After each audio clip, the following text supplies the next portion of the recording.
नोरमा group, जो सोचता है वो करता है। आपके अपने सपनों का आशियाना। तेजस्वी यादव को मुख्यमंत्री बनाने के लिए लालू प्रसाद वो हर जुगाड़ करने में लगे हुए हैं। यहाँ तक कि तेजस्वी यादव के मना करने के बावजूद भी वो नीतीश कुमार को भी वेलकम कर रहे हैं। लेकिन इसके साथ साथ और भी कई ऐसी बातें हैं, कई ऐसे तैयारियां हैं जो लगातार वो कर रहे हैं।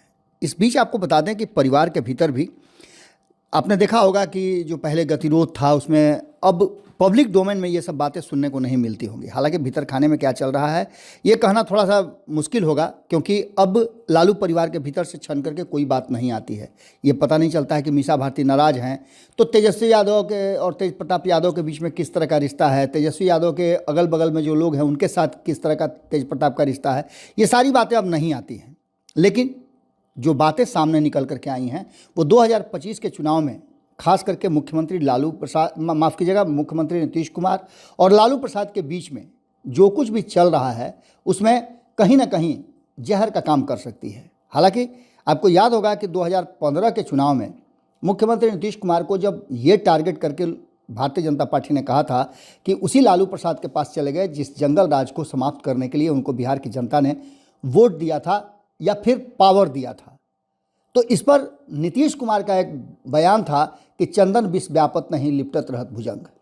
आज एक बार फिर से एक तरफ नीतीश कुमार लगातार ये बात कह रहे हैं कि 2005 से पहले बिहार कैसा था, दूसरी तरफ यही बातें नीतीश कुमार की और पुख्ता हो जाती है जब लालू प्रसाद के साला सुभाष यादव तत्कालीन आरजेडी सरकार में किडनैपिंग उद्योग का संरक्षक बताते हुए लालू प्रसाद को बहुत सारी बातों का खुलासा करते हैं। सुभाष यादव ने एक कार्यक्रम के दौरान, एक निजी चैनल से बातचीत के दौरान, बिहार में लालू राज के दौरान होने वाली किडनैपिंग के बारे में लोग अक्सर मुझे सौदेबाज कहते हैं, जबकि इसमें मेरी कोई संलिप्तता नहीं है। मुख्यमंत्री आवास से ही आरोपियों को फ़ोन करके मामले को सुलझाए जाते थे।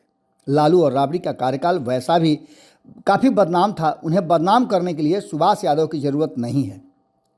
इस बात को कहने के बाद कहीं ना कहीं बिहार की राजनीति में एक बड़ा भूचाल आ गया था। इस बात को पर अड़े हुए थे सुभाष यादव, और वो एक नहीं, उसके बाद तो फिर झड़ी लगा दिए और अपने बयानों पर वो पूरी तरह से टिके रहे और उन्होंने कई राज खोले हैं। एक तरफ जहां राष्ट्रीय जनता दल की पहचान बिहार में बाहुबलियों की पार्टी के रूप में होती है, इससे छुटकारा पाने की कोशिश में लगातार तेजस्वी यादव लगे हुए हैं, वैसे भी बिहार की राजनीति में कोई भी दल या नेता इससे अछूता नहीं है। दागी नेताओं की हर दल में बहुलता है, इसके बावजूद भी आरजेडी पर हमेशा आरोप लगता रहा है। 2020 में बिहार विधानसभा चुनाव के लिए चुने गए विधायकों का क्रिमिनल रिकॉर्ड अगर देखा जाए तो 74 में से 54 यानी 73% कथित रूप से अपराधी विधायक हैं, जबकि भारतीय जनता पार्टी में 73 में से 47 यानी 64% विधायक इस तरह के मामलों से संलिप्त बताए जाते हैं।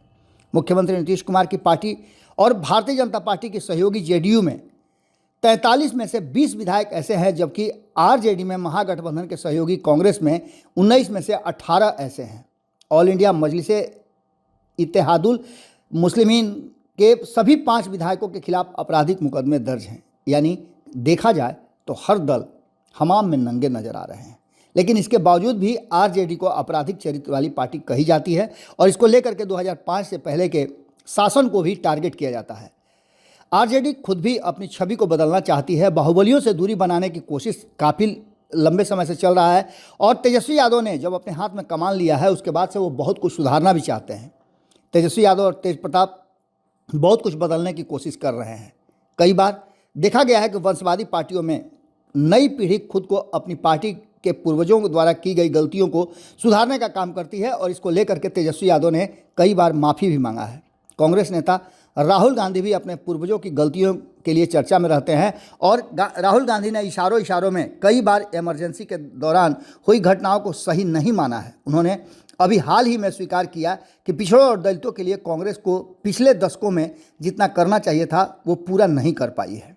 समाजवादी पार्टी के अध्यक्ष अखिलेश यादव ने भी अपनी पार्टी और अपने पिता के प्रभावों से मुक्ति के लगातार प्रयास किए हैं। तो अखिलेश यादव ने कई चुनावों में यादव उम्मीदवारों को टिकट कम दिया है। बाहुबलियों में से भी उन्होंने दूरी बनाने की कोशिश की है। 2017 के विधानसभा चुनाव में उन्होंने बाहुबलियों को टिकट काट दिया था। उत्तर प्रदेश के जो यादव हैं या फिर उत्तर प्रदेश के जो सिलसिला रहा है उसे बदलने की कोशिश अखिलेश यादव ने खूब किया है, जिसकी सराहना भी हुई है। तो वहीं आपको बता दें कि लालू राबड़ी शासन 1990 से लेकर 2005 के बीच में राष्ट्रीय जनता दल कभी पूर्ण बहुमत के साथ बिहार में सरकार नहीं बना सकी। 2015 में जेडीयू मुखिया और मुख्यमंत्री नीतीश कुमार आरजेडी से मिलकर के चुनाव लड़े और महागठबंधन की सरकार बनाने में सफल हुए। आरजेडी की ओर से लालू प्रसाद के दोनों पुत्र तेज प्रताप और तेजस्वी यादव इस चुनाव में जीते और उन्हें मंत्री भी बनाया गया और कई मलाईदार विभाग कहा जाता है कि उनको दिया गया। 2022 में एक बार फिर से संजोग बना और नीतीश कुमार आरजेडी के साथ मिलकर के सरकार बनाए। इन दो अवसरों पे नीतीश कुमार ने कभी भी लालू प्रसाद और उनके जंगल राज की चर्चा उस तरह से नहीं की जिस तरह से अब करते हैं। हालांकि वो कहते रहे हैं कि देखा आपने 2005 के बाद हमने कितना बदला है। खास करके अगर बात की जाए तो तेजस्वी लालू यादव के उत्तराधिकारी के रूप में सामने नजर आते हैं, लेकिन उन्होंने अपनी राजनीतिक शैली को काफ़ी बदला है। लालू परिवार के खिलाफ आय से अधिक संपत्ति का मामला चल रहा है, नौकरी के बदले जमीन मामला है, चारा घोटाला है, कई ऐसे आरोप लगे हुए हैं पिछले दशकों में। सबसे अधिक अगर भदपीटी किसी की है तो वो है लालू प्रसाद। यहाँ तक कि लालू प्रसाद को सक्रिय राजनीति से भी दूर होना पड़ा उनके सजा याफ्ता होने के कारण। चारा घोटाले के मामले में तो वो काफ़ी सजा भी झेल चुके हैं। इन सारी बातों को लेकर के अब गड़े मुर्दे उखाड़ने की जो लगातार तैयारी चल रही है, उस तैयारी में सुभाष यादव का ये खुलासा कहीं ना कहीं इस चुनाव में तेजस्वी यादव के लिए मुश्किल पैदा कर सकता है। एक बार फिर से पिछले चुनाव में भी आपने देखा होगा कि 2024 में लालू प्रसाद और उनके शासनकाल को यहाँ तक कि भारतीय जनता पार्टी और नीतीश कुमार तो खुल करके हर मंच से कहते थे कि सभी वरिष्ठ लोगों को, बुजुर्गों को बताना चाहिए कि 2000 अपने युवाओं को, अपने बच्चों को कि 2005 से पहले कैसा बिहार था। लालू राज के जंगल राज को लेकर के कई तरह की बातें कही जाती है। भारतीय जनता पार्टी को टक्कर देने के लिए लगातार जिस तरह से तैयारी शुरू हो गई है और नीतीश कुमार के साथ तो लगातार तैयारी चल रही है। उत्तर प्रदेश हो, बिहार हो, इन दोनों राज्यों में लगातार राष्ट्रीय जनता दल और राष्ट्रीय जनता दल के क्रियाकलापों की चर्चा खूब होती है। आपको बता दें कि राष्ट्रीय जनता दल के साथ जब नीतीश कुमार आते हैं तो चीज़ें बदल जाती है, उनका सुर भी बदल जाता है। 2015 में हुई आरजेडी की दोस्ती से आपने देखा होगा कि जो लगभग 2 वर्षों का शासनकाल रहा है उसमें नीतीश कुमार ने एक बार भी ये बातें नहीं कही। वहीं 2022 में जब वो आए तो तेजस्वी यादव को अपने बगल में खड़ा करके वो कहते थे कि अब तो मेरे बाद इन्हीं लोगों को देखना है, जिसके चलते उनकी पार्टी में नाराज़गी भी हुई और उपेंद्र कुशवाहा जैसे लोग जो इस इंतजार में उनके साथ जुड़े थे, अपनी पार्टी का विलय किया था, वो सभी लोग उनसे अलग होते चले गए। इतना ही नहीं, आपको बता दें कि नीतीश कुमार की पार्टी की तरफ से बार बार ये कहा जाता था कि भारतीय जनता पार्टी के लोग लालू प्रसाद को झूठ मूठ कर नाहक परेशान कर रहे हैं। खैर, इन सारी बातों को लेकर के जो वर्तमान परिस्थिति बनी है उसमें एक बात तो साफ है कि सुभाष यादव ने जिस तरह से लालू प्रसाद के इंटरनल सोर्सेज को रिवील किया है, उसको लीक किया है, उसको लेकर के तेजस्वी को ले डूबने वाली बात है।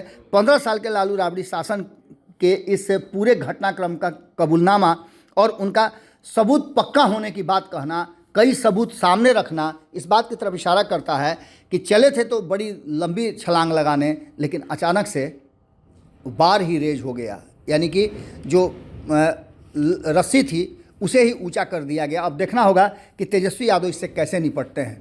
जुड़े रहिए भारत लाइव के साथ, खबरों का सिलसिला लगातार जारी है। बहुत बहुत धन्यवाद।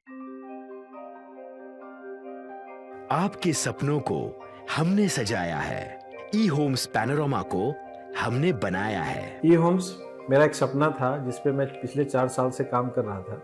हमने जो बनाया है वो सबने है माना। ई होम्स पैनोरमा में हो आपका भी आशियाना। और फाइनली हमने 2021 में इस प्रोजेक्ट को लॉन्च किया। बहुत लोग अप्रिशिएट कर रहे हैं कि पूर्णिया जैसे शहर में, बिहार के, एक तो बिहार की बात करें उसमें भी पूर्णिया जैसे छोटे जगह में इस तरह का लाइफस्टाइल देना, ये सुन के हम लोगों को बहुत अच्छा लगता है। ई होम्स में हमने कुछ और भी किया है, जैसे हम जिस जगह में रह रहे हैं हमारे फैमिली सिक्योर हो, उनको सिक्योरिटी का ध्यान में रखा है। आपकी सुविधा और सुरक्षा आपके लिए खास है। ये आपका विश्वास है। इसमें आर्टिफिशियल इंटेलिजेंस का 7 लेयर सिक्योरिटी का हमने इस्तेमाल किया है। लस ग्रीन कैंपस को बनाया है। यदि हमारा बाउंड्री वाल है तो वो वर्टिकल गार्डन है। ये जितनी भी फैसिलिटी होता है एक इंटरनेशनल टाउनशिप में ई होम्स है, ये हम लोग विश्वास नहीं कर पा रहे हैं। जो भी हमारे मित्र दोस्त या जो भी हमारे बाहर के बाहर आते हैं तो हम लोगों को बहुत अच्छा सुनने को मिलता है और बहुत अच्छा क्रेडिट मिल रहा है। वो सारा हमने सिर्फ एक बिल्डिंग नहीं बनाया, हमने एक बहुत अच्छा लाइफस्टाइल दिया ई होम्स में, और मेरा एक सपना था जिसको मैं आज फुलफिल होते हुए देख पा रहा हूँ। ये आपका आवास है। ई होम्स पैनोरामा में अब आपका निवास है। E homes Panorama, luxurious lifestyle redefined. Panorama group, जो सोचता है वो करता है। अगर ये वीडियो पसंद आई और वह बिहार के राजनीति और बिहारियत से सरोकार रखेनी तो सब्सक्राइब बटन दबा के चैनल के सब्सक्राइब कर ली। ओजे एगो घंटी बा, ओकरा बटन दबा देला से कुल सटीक और मारक खबर रुआ मुफ्त में मिल जाई। अगर रुआ पत्रकारिता के हमनी के नया प्रयोग में सहयोग कर चाहतानी तो ज्वाइन बटन दबा दी। पेटीएम नंबर नोट कर ली 9386 816 700।